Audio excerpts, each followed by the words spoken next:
இப்போ இருக்கக்கூடிய சூழல் எங்கெல்லாம் நேரத்தை பிடுங்கி திங்குதுன்னு நினைக்கிறீங்க? Electronic gadgets I feel it sucks your time. வேகம் கெட்டதுமாங்க. ஆக்சுவலி வேகம் நல்லது. மனித நாகரிகமே உயர்ந்ததுக்கு வேகம் தான் காரணம். டைகரையும் நீங்கள் ஒரு பைசனையும் எடுத்துக்கிட்டீங்கன்னா டைகருடைய வெயிட்டை விட பைசன் பெருசு தானே. How it's able to kill அப்படின்னா ஸ்பீட். வைரம் எடுக்கவும் வைராகியம் வேண்டும், வயிறை குறைக்கவும் வைராகியம் வேண்டும். முதல்ல கூட ஈஸி சார், ரெண்டாவது சொன்னீங்களே அது ரொம்ப கஷ்டம். வீட்டில் நீங்கள் எத்தனாவது பிள்ளை சார்? 5 பேர். 5 பேரா? 5 பேர். என்னுடைய தம்பி இப்போது உயிரோட இல்லை, அருக்குடல்னு சொல்லி பேரு. நீங்க எத்தனாவது? இல்லை 4வது. நீங்க 4வது. ஓ, அப்ப ஆல்மோஸ்ட் கடைக்குட்டி. கடைக்குட்டினா என்ன அர்த்தம்னா கடைக்கு போயிட்டு வர குட்டி தான். அதுதான், நானும் கடைக்குட்டி தான்.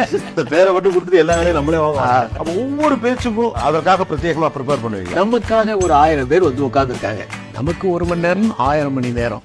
அவங்க வர்றாங்க, வர்றதுக்கு 1 மணி நேரம், போறதுக்கு 1 மணி நேரம், 3000 மணி நேரத்தை அவங்க ஸ்பெண்ட் பண்ணும்போது நாம 4-5 மணி நேரம் ஸ்பெண்ட் பண்ணலன்னா அது அயோக்கியத்தனம் இல்லை, தப்பு. கட்டாயமா ஒரு பரிசு 2019 இந்த மூளைக்கல் சுற்றுலாவுக்கு பரிசு கிடைச்சது. அதையும் நான் வாங்கல, ஏன்னா சீஃப் செக்ரட்டரி இருந்துட்டு அதை வாங்கக்கூடாது. பரிசா கொடுக்காதீங்க, புத்தகத்தை கொடுக்காதீங்கன்னு சொன்னேன். ஏன்னா அது ஒரு பெரிய கல்ச்சர் மாதிரி ஆயிரும்.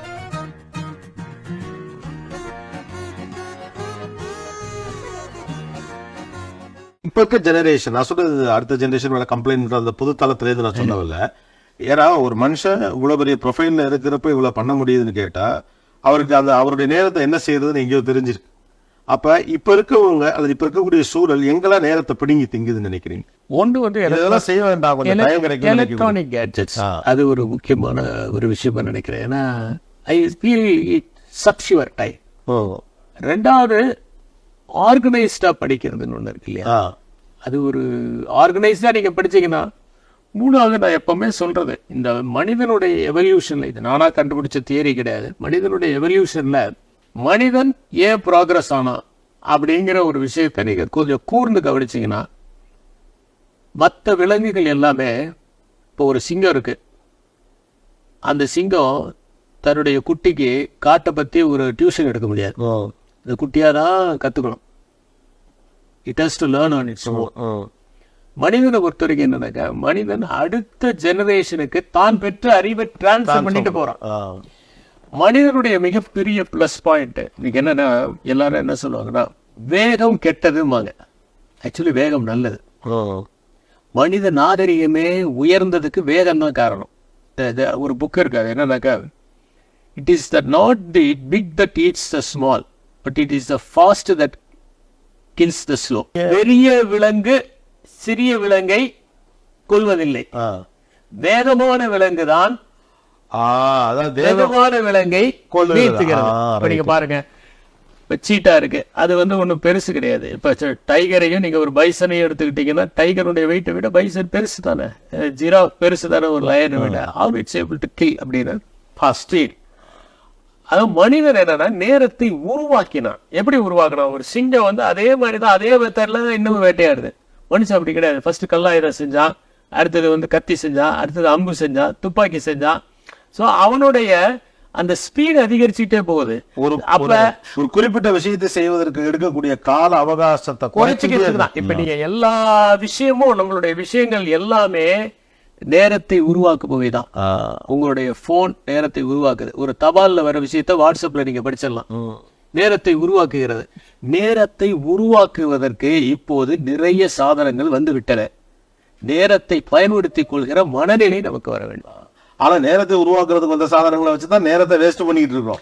அந்த மனநிலை என்ன வரலங்கிறது சிக்கல் நினைக்கிறீங்க? நீங்க ஒரு உதாரணத்துக்கு கைகளை பயன்படுத்தும் போதுதான் மூளையை வந்து வளர்ந்ததுன்னு சொல்றாங்க.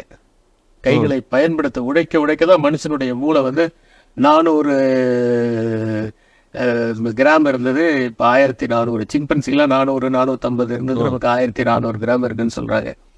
எந்த கைகளை வந்து நாம பயன்படுத்தியதால் மூளை வளர்ந்ததோ அந்த மூளையை பயன்படுத்தி இப்போது கைகளையே பயன்படுத்தாமல் இருக்கோம்.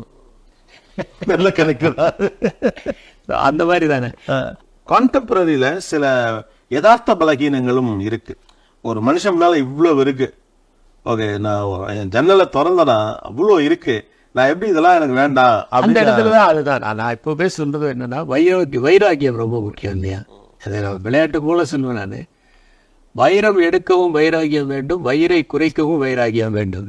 முதல்ல கூட ஈஸி சார், ரெண்டாவது சொன்னீங்களே அது ரொம்ப கஷ்டம். அதனால இப்ப வைராகியம்ங்கிறது அதை யார் வளர்த்துக் கொள்கிறார்களோ அதுதான் மெயின். நான் என்ன சொல்லி மோட்டிவேஷனுங்கிறது வேற எதுவுமே கிடையாது. இங்க வைராகியமா இருக்கணுங்கிறதான். வைராகியம் எங்கு ஆரம்பமாகிறது அப்படின்னு பாருங்க. சிக்கனம் சொல்லில் ஆரம்பமாகிறது, வைராகியம் உணவில் ஆரம்பமாகிறது. நம்ம டிசிப்ளின்டா வாழ்றது தான் வைராகியம். இதெல்லாம் இருக்கு, இதெல்லாம் பயன்படுத்த வேண்டிய விதத்தில் நம்ம பயன்படுத்திக்குவோம். அதற்கான நேரத்தை நாம் ஒதுக்கிக் கொள்வோம்.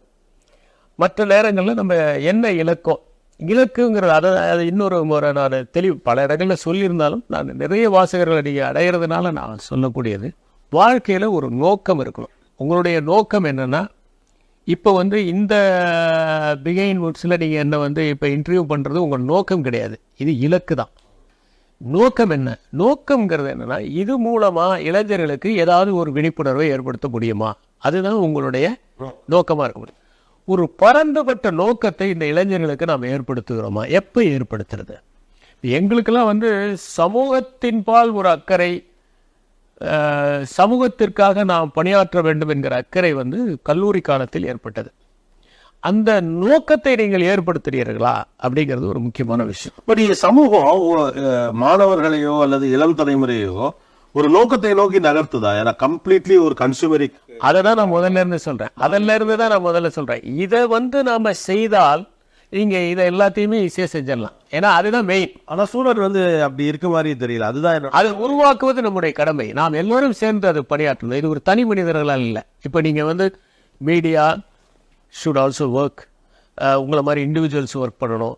எல்லாரும் சேர்ந்து ஒர்க் பண்ண வேண்டியதுதான். என்னன்னா அதனுடைய முக்கியமான நோக்கம் என்னன்னா, அவர்களுக்கு ஒரு நோக்கத்தை மட்டும் அவர்கள் மனத்தில் ஏற்படுத்தி விட்டால் இதில் இருந்து இந்த டிஸ்ட்ராக்ஷன்ஸில் இருந்தெல்லாம் அவங்க விடுபடுறது ரொம்ப ஈஸியாயிரும். நேரத்தை அவர்கள் உருவாக்க கற்றுக்கொள்வார்கள்.